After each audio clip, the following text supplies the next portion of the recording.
Y'all, this Vlogmas video is going to be on the couch. As you can see, I'm drained. I'm exhausted. I am exhausted. It's like 2:30 in the afternoon. I'm just going to put some clips to why I'm so exhausted. Happy National Body Care Day, guys. How are you this morning? 6:25. Like, there's cars in the parking lot because I'm at the mall, but I think it's workers that work at the mall.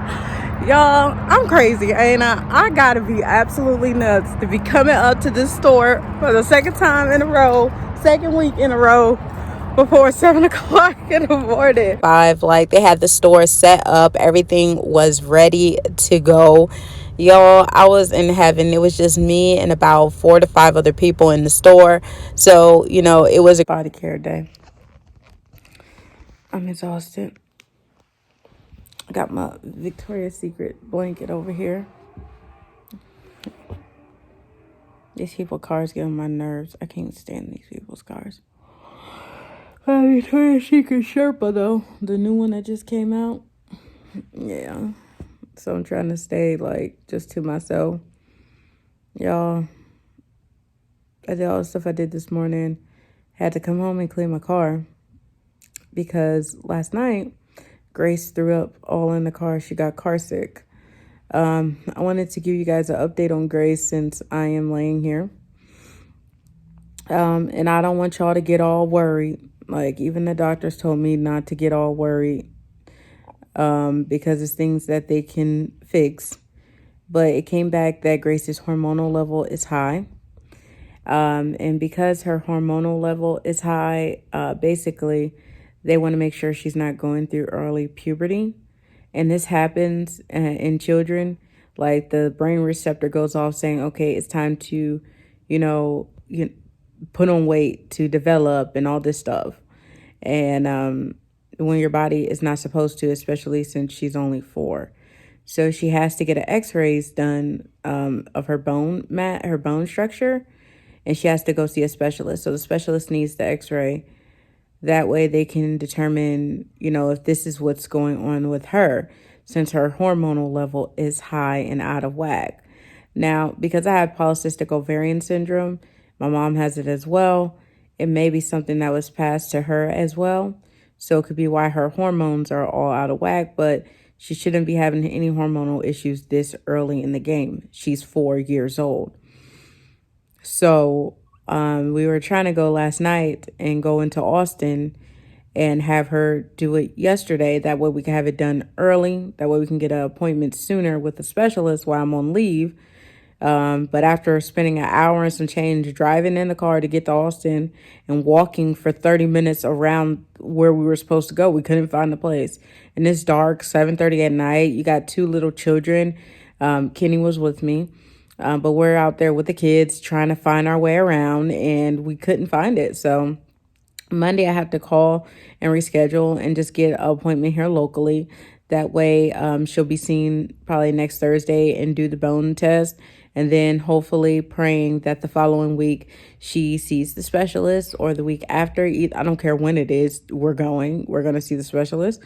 But there are ways to stop the problem that she's having, if that is the problem. There is ways that they can get it under control. So that's the blessing in it. And I even have a cousin, his daughter went through the same thing. She was 6 months and she actually got hair down there. She was getting strands of hair. And come to find out that her body was doing that too, even at 6 months old. So I don't know what they did, but they gave her something that stopped it. So it stops the onset until it's actual time. Because if you go through puberty when you're not supposed to, what happens is stunts your growth as an adult. And of course, for girls, it makes it that you get cycles and all this stuff and boobs and all this before your time.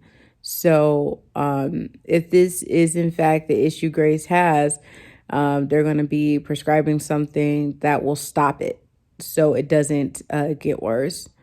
And she doesn't go through puberty. So it's good that we were able to catch it so we can get it under control now. But one of the first signs of it for us was that she was starting to gain weight at a rapid pace, out of nowhere. for no reason. And on top of it, she was having like a body odor, like, underneath her arms. Like, Grace wears deodorant and she's only 4 and she's wearing deodorant. And I do bathe her like every other day because I don't want to do it every day because, kids' skin. So every other day she's taking a bath. But, those were some of the things that made me, question it and made the doctor's appointment so it could be looked into. So if you notice those small things with your kids, definitely never take them lightly. Take them to the doctor because you could be saving them from an issue down the line. Because I don't want my daughter 8, 9 years old having a period or 7 years old having a period. Like, no, I want my daughter to enjoy her life. Trying to see what it's called.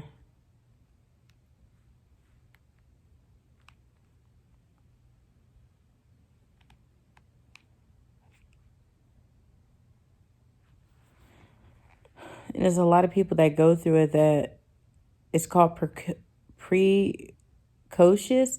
It's called precocious puberty. It's what it's called. And people go through this a lot, and people don't talk about it. And if you don't get it taken care of course, the issues I told you will happen. But just so you guys know, precocious puberty, also known as peripheral precocity, is less common. It usually develops when there is excess productive of sex hormones from a cyst or a tumor. To diagnose early puberty, your child's doctor will ask some questions and run some tests. A physical exam, a family history, blood test. That's what we actually just went through earlier this week. X-rays, that's what we're about to do right now. It's going to be of her hand and wrist to check her bone age, to make sure her bone age is right on track. This is one of the things that they're going to use. They can do MRIs of the brains and they can do an ultrasound. We're not there for any of those things yet. We're not there yet. There are 2 kinds of early puberty. The more common form is central precocious puberty. That is when the brain starts the normal process of puberty, triggering the release of various hormones. This is what they think Grace has, but does it early. In most cases, there is no known reason. Very rarely, central precocious puberty has a medical cause like an infection or growth in the brain. So it doesn't cause any real issue in the brain or anything like that. But finding this out earlier is better than finding out later. So yeah, this may be true. This may not be true. They don't know yet. I still have to see the specialist. I'm trying not to cry because I don't want nothing wrong with my baby. It's my baby girl, and I would hate for anything to be wrong with her. But Grace has been through so much. I mean, she was born with SVT in the NICU for almost a month. She has to deal with Christian and Justin. That takes a lot of strength. And, she just goes through things. So I just thank God we were able to catch it when we did. So if there is a problem, but I can't worry about it twice. I'm not going to worry about it twice. I'm going to let the test be ran, let the doctors diagnose it, and find out what we need to do from there. There's no need to stress about it, to worry about it, because if I worry about it and then there's nothing happened, I stress for nothing. And if I worry and something actually is wrong, then I worry 2 times. I don't want to worry 2 times. So if you guys can, just say a prayer for my Gracie Poo. Just say a prayer for Grace Poo that all the tests come back that her bone age is the age it's supposed to be. Can't believe I'm getting a bone age test on my 4-year-old, but just pray, guys, that everything is the way it's supposed to be. And if it ain't, that we go through the proper treatment to get it taken care of. So, yeah, this wasn't one of the fun videos for Vlogmas, but it's what I'm going through. This is what I found out yesterday. So I just wanted to share it with you guys. And I'll see you guys in the next one because I'll have some rest and I will be more alert. So I'll see you then. Bye, guys.